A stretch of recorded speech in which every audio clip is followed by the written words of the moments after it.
Animal testing is usually considered controversial because of the suffering of the animals involved. But many scientists believe that its consequences for human health are equally controversial and deserve more attention. Europeans for Medical Progress Trust is a charity whose goal is to improve human health and protect patients by ensuring that all medical research is relevant to humans. It's clear that there are serious problems with our current systems for making sure new medicines are safe and effective.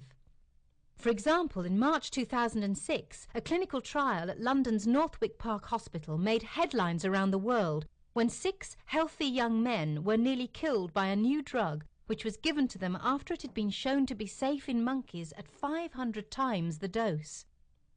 The US Food and Drug Administration, the world's largest drug regulator, has complained that we're using 20th century tools to develop 21st century medicines. Fortunately, there are many new technologies and companies addressing this problem by focusing on the way that the human body responds to new drugs before actually testing them out on people in phase 1, 2 and 3 clinical trials. Randall Charlton is the founder and chief executive of Asterand, the world's leading human tissue company. We operate a network of hospitals around the world in about 15 countries, and we collect under strict ethical conditions tiny amounts of human tissue backed by large amounts of data, all properly anonymized to protect patient and donor identity. I think it's self-evident that mice are not men, and in order to develop drugs with more confidence wherever possible, one should use the human model, the species in which the drug is eventually going to be given. It's important to remember that the pharmaceutical industry is developing drugs for use in humans, and for that reason a focus on human biology, I believe, is very important. Now, historically, the industry has relied very much on the use of animals, both isolated tissues and whole animals, but it's also had its problems. I've got many years' experience in the industry, and I worked for 30 years in a major pharmaceutical company where the use of animal tissues was the norm. And the thing that frustrated me there was the lack of predictivity of many of the data that we generated. And even at that time, I made as much use as I could of human tissue in trying to focus on what I thought was relevant. An ingenious new technology that brings us closer to mimicking the whole human body in the safety of the laboratory is being pioneered by Hurel Corporation in California. Clearly, there's a pressing need for better tools to accurately predict human response to potential therapeutics. Accurate prediction of human response is difficult, often unreliable, and invariably expensive. There is considerable concern whether animal studies can predict human risk precisely enough. To address these limitations, we have developed an interactive, cell-based microfluidic biochip. The Hurel, which is a condensation of the words human and relevant, is composed of a network of interconnected microfluidic compartments and channels, which replicate the organ and the blood system of the human body. In this example, there is a lung compartment as a target tissue for toxicity, a liver compartment, which is important for drug metabolism, a fat compartment, which is important for accumulating drugs and breakdown products, and an other tissues compartment, which replicates the holdup of circulating blood in other tissues of the body. The culture medium is a blood surrogate and recirculates in the Hurel system just as blood recirculates in the human body. The prototype biochips are roughly the size of a postage stamp and are fabricated in silicon using standard microfabrication techniques traditionally used in the microelectronics industry. But most importantly, the geometry of the chambers and channels are designed to mimic key aspects of the human body, such as the time taken for a drug to circulate and where it goes in the body. With the Hurel system, drugs are exposed to a more realistic physiological environment, thus providing higher and more accurate informational content than traditional in vitro assays. Another way of predicting what effects a drug may have in the human body is to find out which genes it affects and in what way. A Cambridge company, Simugen, uses the latest cell and DNA-based methods combined with advanced computer programs to predict how toxic a drug will be. Their methods have been able to detect hazards to the human liver that were missed by animal tests. What we do is use mathematical models of how the genes are actually changing to predict those dose-response relationships. So it's a very, very exciting technology because we're addressing several things. First of all, we're giving you this richness of information that current methods can't give you. We can predict toxicity, we can tell you the level at which it's going to be toxic, we can give you some indication of what you could be doing to make it less toxic, and we're doing it in a way that is very cheap, very fast. It takes 24 hours to do a cell culture. So this is something you can use right at the beginning of, for example, a drug development pipeline as a company, which will save an enormous amount of money and decrease the reliance on animal testing. A further way of predicting what effects a new drug may have on the human body is by computer modelling.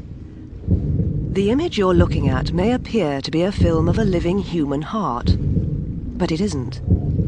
It's a highly sophisticated computer program using tens of millions of separate equations, combining graphics and mathematics to create one of the first of a new generation of simulations called virtual organs. My involvement in modelling the heart and other organs began over 46 years ago when I was working in London.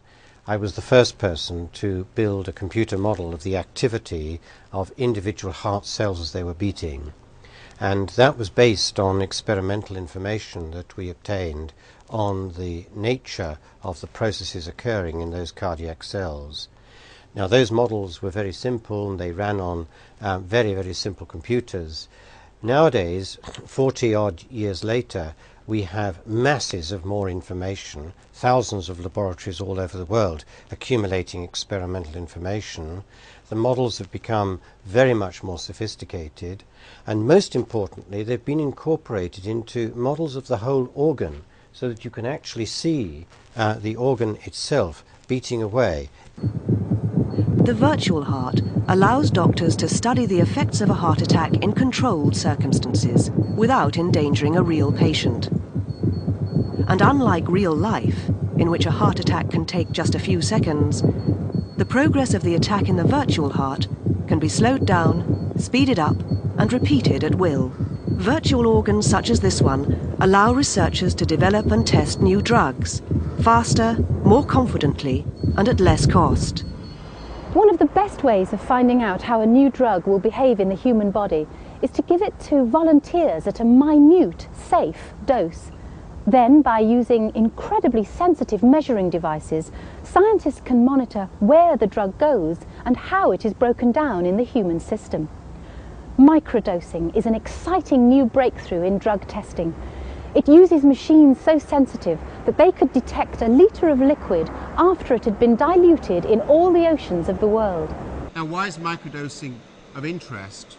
Well, it's of interest because it allows us to get human metabolism information much earlier, much more safely, and with minimal use of animals. Now, the great attraction of microdosing from a drug development point of view is that you can take your drugs into humans with much reduced costs and much reduced time compared to classical, traditional so-called phase 1 methods. So typically, to take a molecule into man using classical phase 1 methods might cost as much as £3 to £5 million and take anywhere between 12 and 18 months. Whereas using the microdosing approach, we can do the same type of study at much less cost, typically around about £250,000, and get the results in 4 to 6 months. These new technologies enable drugs to be developed and tested specifically for humans. Yet there is still a vocal strand of opinion which insists that new treatments will only come from research involving animals, and that it would be unethical to expose people to drugs without first showing that they are safe in animals. But this view is increasingly questioned by members of the medical profession. We commissioned one of the world's largest market research companies to conduct a survey of 500 GPs across the UK. The survey found that 83% of GPs share our desire to see the medical value of animal tests evaluated scientifically. That's an extraordinary level of concern. Many politicians are concerned about animal experimentation, but believe there's a dilemma between protecting animal welfare and advancing medicine. Yet there is growing evidence that favouring the state-of-the-art methods we've seen in this film would benefit medical progress as well as laboratory animals. A lot of doctors and scientists are now challenging the scientific value of the use of animal testing for human purposes. And these arguments have to be taken seriously. 250 members of Parliament have signed a motion in the House of Commons calling for a government inquiry. And what is really required is a proper scientific evaluation of the methods that are used to decide, or make it possible for us to decide, what is the value of animal testing. And the government should now, in my opinion, make this a priority, because if they did that, then this argument could be settled in the best possible way for the benefit of everybody concerned.